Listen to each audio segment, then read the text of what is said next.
Hello students, Shamim sir YouTube চ্যানেলে তোমাদের স্বাগত। আজকের এই ভিডিও ক্লাসটিতে আমি তোমাদের দেখাবো ক্লাস 12 এডুকেশন চতুর্থ সেমিস্টারের জন্য দ্বিতীয় অধ্যায় থেকে 2 মার্কের কিছু গুরুত্বপূর্ণ প্রশ্ন এবং উত্তর। ওকে, তোমরা স্ক্রিনে দেখতে পাচ্ছ লেখা আছে দ্বাদশ শ্রেণী এডুকেশন চতুর্থ সেমিস্টার দ্বিতীয় অধ্যায়, যে অধ্যায়টির নাম শিখন কৌশল। এই অধ্যায় থেকে 2 মার্কের প্রশ্ন উত্তর কি কি পড়তে হবে, তোমরা যারা বুঝতে পারছো না, তোমরা যারা টিউশন নাওনি, তোমরা যারা ক্লাস করতে পারছো না, দেখো কি কি পড়তে হবে আমি দেখাই দিচ্ছি। ওকে, প্রথম কোশ্চিন, শিখন তত্ত্ব বা শিখন কৌশল বলতে কি বোঝো? শিখনের যে কোনো দুটি কৌশল উল্লেখ করো।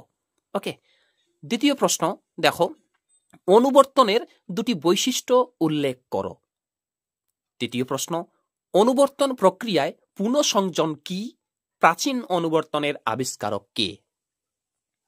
পরের প্রশ্ন দেখো, শিক্ষাক্ষেত্রে অনুবর্তন নীতির 3টি প্রয়োগ বা শিক্ষামূলক তাৎপর্য লেখো। ওকে, আচ্ছা, পরের প্রশ্ন দেখো, প্রাচীন অনুবর্তন কি? মনে রাখবে, যাকে বলা হয় প্রাচীন অনুবর্তন ওকে বলা হয় পেভলভীয় অনুবর্তন। ওকে, আচ্ছা, পরের প্রশ্ন, তার আগে একটা কথা বলে দিই তোমাদের, তোমরা এই প্রশ্নের উত্তরগুলি কোথায় পাবে আমি একটু পরে বলছি। পরের প্রশ্ন দেখো, পেভলভের পরীক্ষাটি কেমন ছিল তা সংক্ষেপে লেখো। এটা কিন্তু 2 মার্কের একটা প্রশ্ন দিতে পারে এখান থেকে। ওকে, আচ্ছা, তারপরে দেখো, অনাবর্তিত উদ্দীপক কাকে বলে? অনুবর্তিত উদ্দীপক কি? দুইটাই কিন্তু পড়তে হবে, কারণ যেহেতু তোমাদের এই অধ্যায় থেকে 2 মার্কের প্রশ্ন উত্তর আসবে, তাই না? পরের প্রশ্ন দেখো, অনুবর্তিত প্রতিক্রিয়া কি? পেভলভের প্রাচীন অনুবর্তনে সিএস বলতে কি বোঝানো হয়েছে? ওকে, পরের প্রশ্ন দেখো 9 নাম্বার, অপানুবর্তন কি? পেভলভের অনুবর্তনে ইউআর বলতে কি বোঝানো হয়েছে? এই প্রশ্নটা খুব গুরুত্বপূর্ণ, কারণ দেখো এই প্রশ্নটা 25 সালে, 23 সালে, 15 সালে, 7 সালে বিভিন্ন সালের পরীক্ষায়, ফাইনাল পরীক্ষায় এসেছে। পরের প্রশ্ন, প্রাচীন অনুবর্তন কৌশলের দুটি বৈশিষ্ট্য লেখো। পরের প্রশ্ন দেখো, শিক্ষাক্ষেত্রে প্রাচীন অনুবর্তনের দুটি গুরুত্ব লেখো। খুবই গুরুত্বপূর্ণ কিন্তু। ওকে, আচ্ছা, পরের প্রশ্ন 12 নাম্বার, প্রাচীন অনুবর্তন তত্ত্বটি কোন ব্যাখ্যার উপর প্রতিষ্ঠিত হয়েছিল? কুকুরের উপর পরীক্ষাটি কে করেছিলেন? ওকে, আচ্ছা, পরের কোশ্চেন, মনোবিদ ড্রেভার এর মতে সাপেক্ষীকরণ বা অনুবর্তন কি? এটা মোটামুটি ইম্পর্টেন্ট। 14 নাম্বারটা খুব গুরুত্বপূর্ণ। দেখো, অপারেন্ট কি? অপারেন্ট অনুবর্তন কিসের উপর ভিত্তি করে গড়ে উঠেছে? ওকে, আচ্ছা, পরের প্রশ্ন খুবই গুরুত্বপূর্ণ, যখন লেখা আছে WBCHSE, মানে এটা উচ্চ মাধ্যমিক ফাইনাল পরীক্ষা কত কত সালে এসেছে, সালগুলো দেওয়া আছে 24 সাল, 22 সাল, 17 সাল। প্রশ্নটা কি? অপারেন্ট অনুবর্তন কি? দেখো, অপারেন্ট অনুবর্তন কি বা কাকে বলে? আর যাকে বলা হয় তাকে কিন্তু সক্রিয় অনুবর্তন বলা হয়, এটা মনে রাখবে। আচ্ছা, পরের কোশ্চেন, স্কিনার বক্স কি? আর টাইপ আচরণ কাকে বলে? ওকে, উত্তর সহ পিডিএফটিতে দেওয়া আছে। আচ্ছা, পরের প্রশ্ন দেখো, স্কিনারের মতে আচরণ কত প্রকার ও কি কি? পরের প্রশ্ন দেখো, স্কিনারের মতে প্রবলক কি? স্কিনার তার অপারেন্ট অনুবর্তন সংক্রান্ত রিপোর্ট কত সালে প্রকাশ করেন? দেখো, আমি যেই প্রশ্নগুলি দেখাচ্ছি এই দ্বিতীয় অধ্যায় থেকে যেগুলো পড়তে হবে 2 মার্কের, প্রত্যেকটা প্রশ্নের পাশে কিন্তু উত্তর দেওয়া আছে, তাই না? উত্তরগুলো আমি তোমাদের দিয়ে দেবো। ওকে, পরের কোশ্চিন, প্রবলককে কয় ভাগে ভাগ করা যায় ও কি কি? পরের কোশ্চিন, শিক্ষাক্ষেত্রে সক্রিয় অনুবর্তনের তত্ত্বের দুটি উপযোগিতা উল্লেখ করো। ওকে, পরের প্রশ্ন দেখো, শেপিং বা আচরণের রূপদান কি? এটা আমি পরীক্ষা নিয়েছিলাম, এটা আমি দিয়েছিলাম আমার ছাত্রছাত্রীরা, যে পরীক্ষা যখন দিয়েছিলাম। পরের কোশ্চিন, রেসপন্ডেন্ট বলতে কি বোঝানো হয়েছে? খুবই গুরুত্বপূর্ণ, কারণ উচ্চ মাধ্যমিক ফাইনাল পরীক্ষা 16 সালে এটা প্রশ্ন এসেছিল। পরের প্রশ্ন, অপারেন্ট অনুবর্তন কিসের উপর ভিত্তি করে গড়ে উঠেছে? স্কিনার কত সালে সক্রিয় অনুবর্তনের উপর পরীক্ষা নিরীক্ষা করেছিলেন? পরের কোশ্চিন দেখো, এটাও সালের কোশ্চিন, 17 সালে এসেছিল। প্রশ্নটা হচ্ছে, স্কিনারের সক্রিয় অনুবর্তন তত্ত্বে কি ধরনের উদ্দীপকের উপর বেশি গুরুত্ব দেওয়া হয়েছে? সক্রিয় আচরণ বলতে কি বোঝো? পরের প্রশ্ন, প্রতিক্রিয়ামূলক আচরণ কাকে বলে? এস টাইপ অনুবর্তনের প্রবর্তক কে? এইভাবে তোমাদের পরীক্ষায় 2 মার্কের প্রশ্ন কিন্তু শর্ট, 2টা করে প্রশ্ন একটা আকারে দিতে পারে। 2 মার্ক এর প্রশ্ন 1+1 এইভাবে। ওকে, আচ্ছা, পরের প্রশ্ন দেখো, কোন প্রকার শিখনকে টাইপ 2 শিখন বলা হয়? স্কিনার প্রবর্তিত শিডিউল কি? শিডিউলটা খুবই আসে পরীক্ষায়। ওকে, পরের কোশ্চেন, স্কিনার উল্লিখিত শিডিউলগুলির মধ্যে যে কোনো দুটি শিডিউলের নাম লেখো। ওকে, তারপরে কোশ্চেন, আনুপাতিক শিডিউল কি?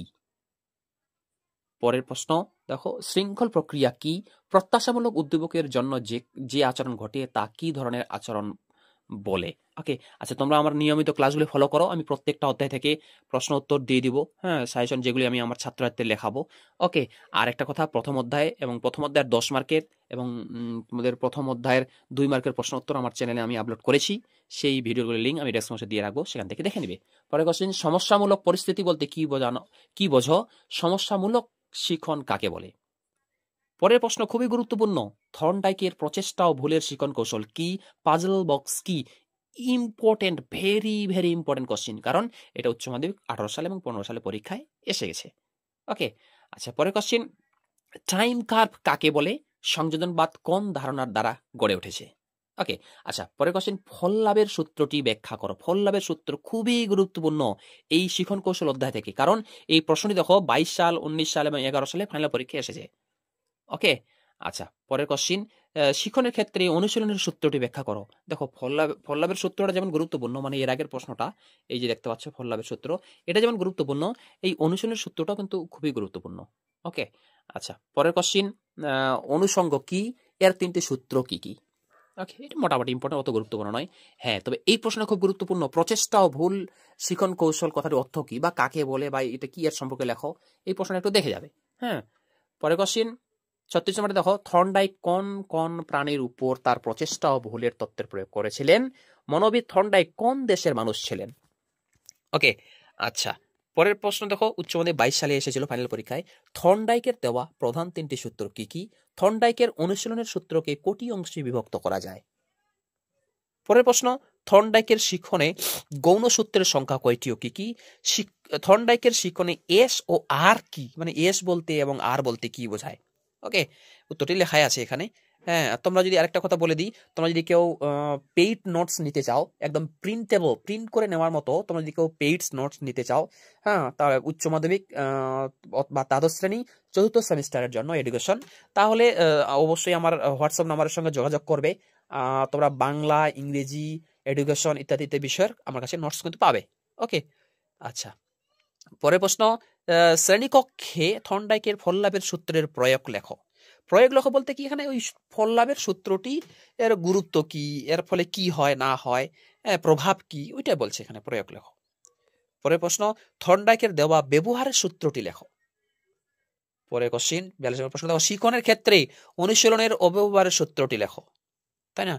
আচ্ছা পরের কোশ্চিন দেখো, এই প্রশ্নটা অত গুরুত্বপূর্ণ না, যে প্রচেষ্টা ভুলে শিখন কৌশলের 2টি বৈশিষ্ট্য লেখো। এই প্রশ্নটা অত গুরুত্বপূর্ণ না, তোমাদের পক্ষে যদি এতগুলো প্রশ্ন পড়া সম্ভব না হয়, তাহলে তোমরা যে এই উত্তরগুলি যখন পাবে বা এই পিডিএফটি যখন দেখবে বা তোমার মোবাইল কাছে উত্তরগুলি পাবে, ওইখানে আমি স্টার মার্ক করে দিব কোনটা প্রশ্ন কত গুরুত্বপূর্ণ। ওকে, পরের কোশ্চেন দেখো, শিক্ষাক্ষেত্রে প্রচেষ্টা ও ভুলের তত্ত্বের যে কোনো 2টি গুরুত্ব লেখো। পরের কোশ্চেন, সুপ্ত শিখন বা ল্যাটেন্ট লার্নিং বলতে কি বোঝানো হয়েছে। ওকে, খুবই গুরুত্বপূর্ণ। পরের কোশ্চেন, গেস্টাল্ট মতবাদ বা সমগ্রতাবাদ কাকে বলে। ওকে, পরের কোশ্চেন, অন্তর্দৃষ্টি ইনসাইটস কাকে বলে। ঠিক আছে, পরের কোশ্চেন, গেস্টাল্ট মতবাদে বিশ্বাসী মনোবিজ্ঞানীদের নাম লেখো। যে কোনো দুজন নাম বলতে পারে, যে দুজনের নাম লেখো। পরের কোশ্চেন, হ্যাঁ খুবই গুরুত্বপূর্ণ, এটা সাজেশনের মধ্যে থাকবে, অন্তর্দৃষ্টিমূলক শিখন কি বা কাকে বলে। 50 নাম্বারটা পড়ার প্রয়োজন নাই, 51 নাম্বারটা পড়ার প্রয়োজন নাই, তবে এই 52 নাম্বারটা পড়বে। অর্থপূর্ণ শিখনে শিক্ষকের 2টি ভূমিকা উল্লেখ করো। ওকে, এবং 53 নাম্বারটা দেখো, অর্থপূর্ণ শিখনে শিক্ষার্থীর 2টি ভূমিকা লেখো। লাস্ট কোশ্চেন দেখো, জেপিডি বলতে কি বোঝানো হয়েছে। ওকে, ভিডিও ক্লাসটা যদি ভালো লাগে ভিডিও লাইক করো, এবং তোমরা যারা চ্যানেল নতুন এরকম অধ্যায় ভিত্তিক প্রশ্ন উত্তর সাজেশন পাওয়ার জন্য আমার চ্যানেলটি সাবস্ক্রাইব করো এবং পাশের বেল আইকনটি প্রেস করে অল বোতামটি ক্লিক করে দাও পরবর্তী ভিডিও নোটিফিকেশন পাওয়ার জন্য। দেখো, এর আগের ক্লাসগুলি যদি তোমরা না দেখে থাকো, যেটাতে আমি উত্তর সহ বলে দিয়েছি, পিডিএফ লিঙ্ক দিয়ে দিয়েছি, ওই এর আগের ভিডিও ক্লাসগুলির লিঙ্ক এই ভিডিও ডেসক্রিপশনে দেখো আমি দিয়ে রেখেছি, সেখান থেকে অবশ্যই দেখে নেবে। এবার চলে আসো, এটার উত্তরগুলো তোমরা যদি কেউ নিতে চাও, তাহলে দেখো এই ভিডিও ডেসক্রিপশন বক্সে আমি অ্যান্সার বা উত্তর নামে একটা লিঙ্ক দিয়ে রেখেছি, ওই লিঙ্কটা ক্লিক করলেই তোমরা এই অধ্যায়ের প্রত্যেকটি প্রশ্নের উত্তর তোমাদের কাছে পেয়ে যাবে। শুধু জাস্ট স্ক্রল করে করে করে তোমাদের উত্তরগুলো দেখে নিতে হবে।